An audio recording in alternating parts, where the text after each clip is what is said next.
Vingadores: A Queda é pra muita gente a saga responsável por definir a Marvel nas últimas 2 décadas, galera. É uma história que teve a ousadia de desmantelar a equipe dos Vingadores e usar isso como base para reorganizar todo o universo Marvel nos quadrinhos. Mas antes de relembrar o que aconteceu nessa história de 2004, a gente precisa entender o contexto que a Marvel estava vivendo. Afinal, não foi só na ficção que a queda teve impacto.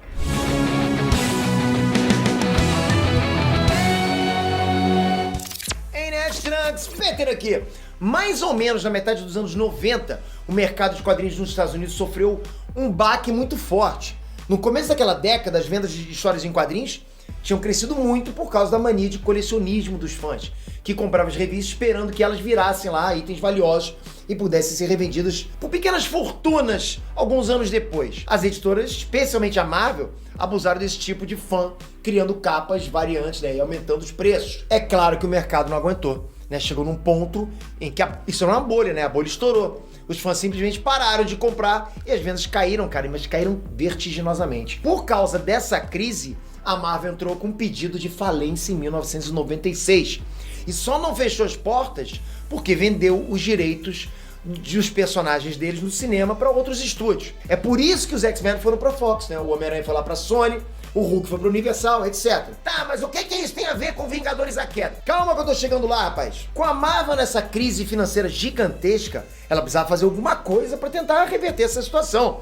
Não, senão é sumir.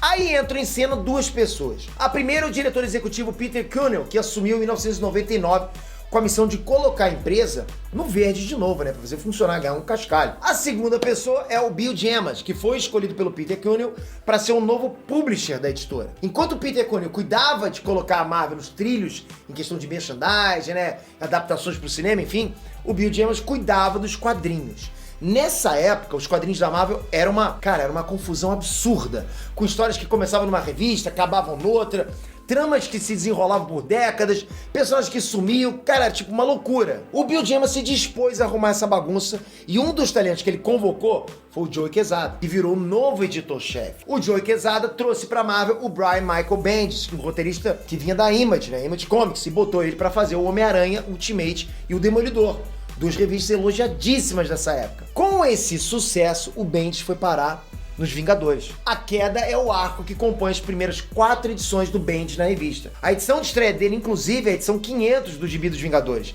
E se você não quiser tomar spoilers, melhor parar de ver por aqui, porque agora eu vou contar pra vocês a história completa de A Queda. Vamos lá? A Queda começa mostrando o que é o pior dia na história dos Vingadores. Na primeira cena, a equipe está reunida na mansão dos Vingadores tomando café e discutindo amenidades. Nessa cena a gente vê Mulher Hulk, Vespa, Gavião Arqueiro, Homem-Formiga, Capitã Britânia e Jarvis. As mulheres do grupo estão chocadas porque o Gavião Arqueiro diz que das mulheres proibidas que ele pegaria, a Víbora, aquela vilã que aparece no segundo filme do Wolverine, é a número 1 dele. O motivo? Deve ser tudo verdinho, ele falou. Então toca o alarme, os Vingadores veem, pelo monitor, que estão sendo invadidos, que tem alguém no portão de entrada. E eles reconhecem que esse alguém é ninguém menos que o Valete de Copas, um ex-Vingador que tinha morrido faz pouco tempo, mas ele tá diferente, parecendo um zumbi. Nessa história em que o Valete de Copas morreu, ele fez isso tanto porque ele não conseguia mais conter os próprios poderes de projeção de energia, quanto para proteger Cassie Lang, filha do Scott Lang. Por isso, Scott Lang, Homem-Formiga, vai até o portão da frente ver o que tá acontecendo, mesmo com a Vespa pedindo para ele não fazer isso. O Scott chega e tenta perguntar o que tá acontecendo, mas o Valete de Copas simplesmente diz: me desculpe, e explode. Galera, uma explosão gigantesca, que coloca abaixo a mansão inteira dos Vingadores. Como estava muito perto do epicentro da explosão, o Homem-Formiga morre no incidente. Os Vingadores que estavam dentro da mansão vão se levantando, se recuperando da explosão e correm para a parte da frente. Lá eles encontram o corpo do Scott Lang. Nisso, galera, a história corta para uma conferência da ONU em que o Tony Stark, o Homem de Ferro, está discursando, acompanhado do Hank Pym, que na época era o Jaqueta Amarela, e a Wanda Maximoff, Feiticeira Escarlate. Nessa época, o Tony era o secretário de defesa dos Estados Unidos nos quadrinhos. Então, lógico, faz sentido ele estar lá. Ele começa o discurso falando de terrorismo, só que logo de cara começa a passar mal. O Tony, muito alterado, começa a falar mal do delegado da Lativéria, que tá na conferência. O Tony chama ele de lixo e pelego de rato. Diz também que os delegados presentes ali deveriam voltar para apagar a Lativéria do mapa e construir um parque de diversões no lugar. O Jaqueta Amarela tenta acalmar o Homem de Ferro, mas ele tá fora de si. O Tony chega até mesmo ao ponto de apontar um dos repulsores pro delegado latviriano lá e insinuar que poderia matar ele ali mesmo. Mais tarde, a Wanda e o Tony conversam, né? E ele diz pra ela que sente como se ele tivesse bêbado, mas que não bebeu nada.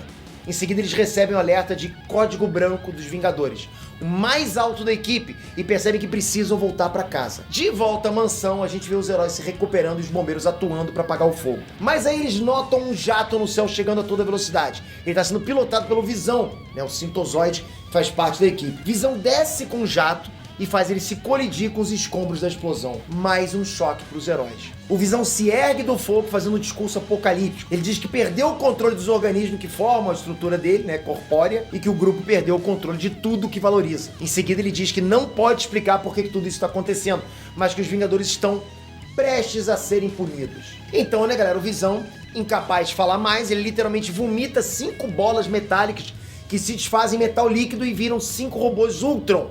Depois disso, o Visão cai morto no chão. Os Vingadores lutam com os robôs sob o comando do Capitão América, que se juntou a eles. O Falcão também está ali presente. Os robôs estão imóveis, só soltando lasers pelos olhos, mas a luta é difícil. O Capitão avisa que eles precisam eliminar as cabeças dos robôs e o grupo obedece. Os Vingadores conseguem vencer, mas a Mulher Hulk, depois de derrotar um deles, perde o controle da mutação dela sem nenhum motivo aparente e vira uma Hulk descontrolada. Ela pega o cadáver do Visão e, muito revoltada por causa da morte do Homem-Formiga, parte o Visão em 2 partes. Agora, totalmente fora de controle, ela ataca os Vingadores que pedem reforços para SHIELD, alertando que a situação agora tá em nível 9. A Mulher Hulk joga um caminhão em cima do Capitão América e dá um tapa na Vespa, que tava lá no formato pequeno dela, né? E ela cai desacordada. Nisso surge o Homem de Ferro, que acabou de ser demitido do cargo de secretário de defesa. Ele vem voando a toda velocidade, né, e dá um soco na Mulher Hulk, levando ela nocaute. Os Vingadores resgatam o Capitão América de debaixo do caminhão e o Falcão encontra a Vespa desacordada. Então surge o Hank Pym, né, na forma dele gigante. Ele pega o Falcão nas mãos, sendo que o Falcão, por sua vez, tá com a Vespa nas mãos, e leva os dois pro hospital. E aí o saldo, depois de tudo, é esse. Homem-Formiga morreu, Visão morreu, Mulher Hulk fica sendo mantida desacordada num tanque de contenção e a Vespa fica em estado crítico no hospital. Hank Pym fica cuidando lá da Vespa, mas ele nota que quando ela se fere, normalmente volta ao tamanho normal, automaticamente. O que não aconteceu dessa vez. E isso tudo piora, porque é muito difícil para os médicos tratar a Vespa no tamanho diminuído. Os Vingadores que não estão machucados têm uma conversa no jardim do hospital. Eles começam a se perguntar o que aconteceu. E aí o Jaqueta Amarela surge falando pro Tony Stark contar para todo mundo o que aconteceu na ONU.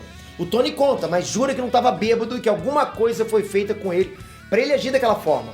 O grupo fica dividido entre acreditar nele ou não. E o Tony sai voando bravo dali. E não dá nem muito tempo para assimilar isso, galera, porque os heróis recebem outro alerta de algo acontecendo na mansão.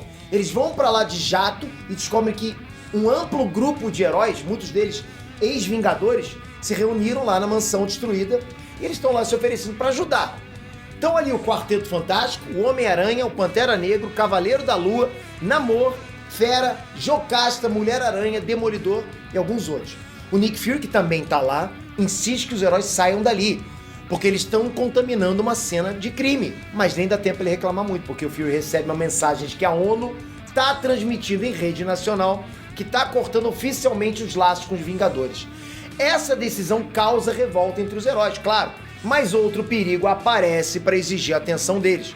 Um ataque Kree bem em cima deles. O Kree, pra quem não lembra, né, são aquela raça alienígena que se parecem com os seres humanos e que volta e meia tá em guerra com os Skrulls.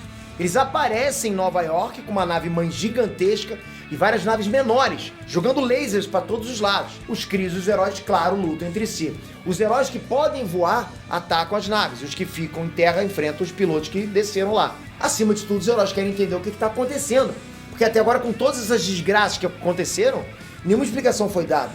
O Capitão América pega um soldado Kree e pede explicações, mas a resposta é vaga. O soldado só diz que os Vingadores insultaram toda a raça guerreira dos Krees e que eles vão morrer pela mão daqueles que traíram.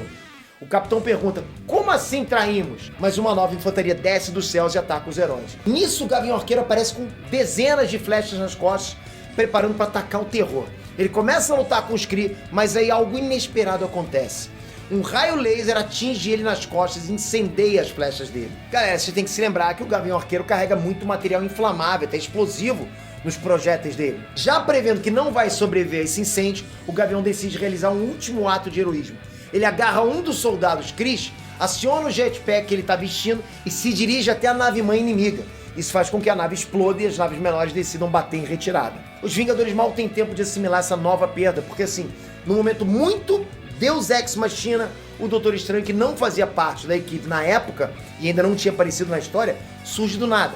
Ele diz o seguinte, abre aspas, desculpe não ter conseguido vir antes, mas pensei que a esta altura vocês já estivessem compreendido a verdadeira natureza destes ataques.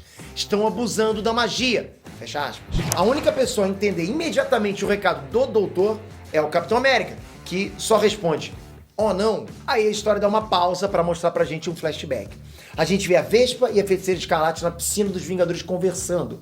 A Vespa tá contando que tomou um susto achando que tava grávida e aí solta o seguinte comentário. Vingadores não deviam ter filhos, super-heróis não deviam ter filhos. Devia ser uma regra. E você que inventou de ter 2? A Wanda fica bem surpresa ao ouvir isso. Como assim 2 filhos? Essa história dos filhos da Feiticeira Escarlate é bem complexa e difícil de entender. Então o assunto é até para outro vídeo. Mas o básico é que, no passado, a Wanda queria tanto ter filhos que criou 2 bebês gêmeos com seus poderes, sem se dar conta de que eles eram falsos. Até porque o pai era o Visão, né? Que é um robô. Então, reais as crianças não podiam ser. Quando os Vingadores descobriram essa história, eles apagaram os meninos da existência e apagaram também as memórias que a Wanda tinha deles. Mas agora, por causa desse pequeno deslize da Vespa na piscina, a Wanda volta a se lembrar deles. Continuando o flashback, a gente vê a Wanda indo encontrar Agatha Harkness, que nos quadrinhos é a mentora e protetora dela. A Wanda pergunta, abre aspas, Agatha, por que as pessoas pensam que eu tive 2 filhos? A Agatha hesita, então a Wanda percebe que ela sabe de algo. A partir daí a Wanda já fica brava e ordena, diga logo onde estão meus filhos. De volta agora ao tempo presente. O Doutor Estranho conta tudo isso para os heróis, que ficam chocados com a história. Eles começam a discutir se a Wanda seria capaz ou não de fazer isso. Então o Homem de Ferro diz que não seria possível, porque a Wanda estava com ele na conferência da ONU. Em seguida, a Carol Danvers, que na época ainda era Warbird e não a Capitã Marvel, ela diz que a Wanda recentemente descobriu uma fonte de poderes de alteração de realidade chamada Magia do Caos. E que se foi isso que ela usou para criar toda essa confusão, então tudo pode ser desfeito. O Doutor Estranho explica para o grupo que magia do caos é uma coisa que não existe, ou seja, que a Wanda inventou essa história toda e o que aconteceu não pode ser desfeito. Em seguida, ele apresenta a teoria dele sobre essa situação. Ele diz que a Wanda, por ser mutante, não conquistou seus poderes de magia e que, por isso, ela não controla ele direito. Ele diz também que quando alguém tem poderes de alterar a realidade, fica tentado a mudar cada coisa que desagrada a ele. E sempre que faz isso, uma parte dela se esvai. Para uma pessoa normal, já seria muito complicado não enlouquecer sob essas circunstâncias. Mas para Wanda, que teve uma criação difícil e escolheu uma profissão de risco, é 1000 vezes pior. Na descrição do Doutor Estranho, cada dia é estressante e caótico para essa pessoa. E aí ele fala para os heróis, o que eu descrevi não parece a história de Wanda Maximoff? Os Vingadores em choque começam a aceitar que foi a amiga deles que causou tudo isso. O Doutor Estranho então diz que sabe onde ela tá, e os heróis partem para finalizar esse conflito. A Wanda tá vivendo num apartamento, numa espécie de simulação que ela criou para ela mesma. Nesse apartamento, a Wanda é uma dona de casa que mora com os 2 filhos, que agora tem cerca de 8 anos. E mora também com o marido, que é o Visão. A família tá no meio de uma refeição quando o Capitão América aparece e diz para ela que nada daquilo é real. A Wanda reage e cria uma réplica do Caveira Vermelha e de soldados nazistas para atacar o Capitão. Eles atiram e o Steve Rogers se defende com o escudo, mas acaba sendo jogado da janela. A Wanda sai do apartamento e encontra todos os heróis à espera dela do lado de fora. Ela diz para todos ficarem longe dos filhos dela e invoca os principais inimigos dos heróis para enfrentar eles. O Fera luta com o Wolverine, o Homem-Aranha luta com os clones dele, Jocasta luta contra o Ultron e a Warbird luta contra a Vampira, entre outras lutas aí. O Doutor Estranho tenta enfrentar a Wanda e ela invoca Dormammu para confrontar ele. Mas o Doutor Estranho resiste e usa o olho de Agamotto para que a Wanda veja a verdade. Ela finalmente cede e desmaia. Dentro do apartamento, o Phil e a tropa dele descobrem o corpo putrefado de Agatha Harkness. Os Vingadores se perguntam o que fazer com a Wanda quando então surge Magneto, que até que não tinha participado da história. Ele diz, podem entregá-la a mim, quero minha filha. E ele leva a Wanda embora sem dizer pra onde. E como a gente veria nos gibis dos X-Men mais pra frente, esse ato do Magneto levar a filha dele, eventualmente iria resultar nos eventos da saga Dinastia M. No epílogo da história, meses depois, os Vingadores juntam os cacos, né? A mansão tá destruída, o Tony Stark decide então reconstruir a mansão. Ele também anuncia que, depois de todos os problemas, não pode mais financiar o grupo. A Vespa e a Mulher Hulk estão recuperados, mas decidem deixar o grupo depois de tudo que aconteceu. O Jaqueta Amarela e a Capitã Britânia também fazem a mesma coisa. O Falcão anuncia que vai se aposentar. O Warbird diz que não consegue perdoar a Wanda pelo que ela fez. E a Janet lembra de que a Wanda, né, na situação oposta, teria perdoado ela. Então surge Mercúrio, que diz que sim, a Wanda teria perdoado a Carol se a situação fosse inversa, fosse oposta. Afinal, a Wanda amava os Vingadores. O Pietro também revela que o Professor Xavier está tentando recuperar a mente da Wanda com técnicas psíquicas, mas que mesmo que ele consiga, ele duvida que a Feiticeira Escarlate volte a ser a mesma pessoa depois que descobriu o que ela fez. A história termina com os Vingadores relembrando os momentos favoritos de cada um na equipe e depois fazendo um brinde a todos os antigos Vingadores que morreram nessa e em outras batalhas, incluindo a Wanda. Toda essa história foi a base para o futuro da Marvel na década de 2010. Para começar, os Vingadores viraram os Novos Vingadores com numeração zerada para o gibi, né? Esse novo grupo operava de forma independente e não mais em parceria com o governo. Nessa fase, o grupo passou a ter integrantes como Wolverine, Luke Cage, Mulher-Aranha e Homem-Aranha. Por causa dessa virada de rumo para os Vingadores, e também por causa dos eventos de Guerra Civil, que é uma saga que aconteceu logo depois da queda, surgem os poderosos Vingadores, que eram a equipe selecionada pelo governo. E também surgem os Vingadores Sombrios, que tinham vilões entre os membros. A saga Dinastia M dos X-Men pode ser considerada uma sequência direta de A Queda e mostra como o colapso mental da Wanda continua afetando os heróis de forma decisiva. Nessa saga, a gente aprende como Magneto e Mercúrio, a última família viva da Wanda, como é que eles lidaram com o que ela fez. Outras sagas que tiveram influência de A Queda foram o Cerco, Invasão Secreta, Morte do Capitão América e várias outras. Também por causa de A Queda surge o gibi dos Jovens Vingadores, que não existia antes, e que é onde estreia a Kate Bishop, a nova Gavião Arqueira. Querendo ou não, o Brian Bendis criou uma identidade nova para Marvel. Com essa saga, estabeleceu um padrão de qualidade que passaria a ser seguido, ou pelo menos desejado, por todos os outros roteiristas. Era o começo de uma Marvel mais adulta, sabe? Mas também menos complexa e mais atraente até para os novos leitores. Nerd, muito obrigado por mais um vídeo. Não esquece o joinha se você quer mais vídeos de histórias completas. Deixa aqui embaixo nos comentários. E mais uma vez eu vim pedir pra vocês, pra gente lutar, nadar contra a maré do YouTube que tem entregado menos os vídeos da gente. Então pra isso você precisa se inscrever e não somente ativar o sininho marcando pra todos, pra entregar todos. Logicamente você vai assistir só o que você quer. Pra você não deixar a chama do Enerd apagar pra você no feed do seu YouTube, porque senão simplesmente você não vai mais ouvir falar do Enerd, você vai simplesmente achar que eu não tô mais postando vídeo. Eu tô postando vídeo todos os dias, então se inscreve aqui, ativa o sininho, marca todos e essa ajuda que você dá pra gente é realmente o que move a gente, que faz a gente estar sempre aqui com vocês. Obrigado de coração por isso. Tamo junto, até a próxima, galera. Fui!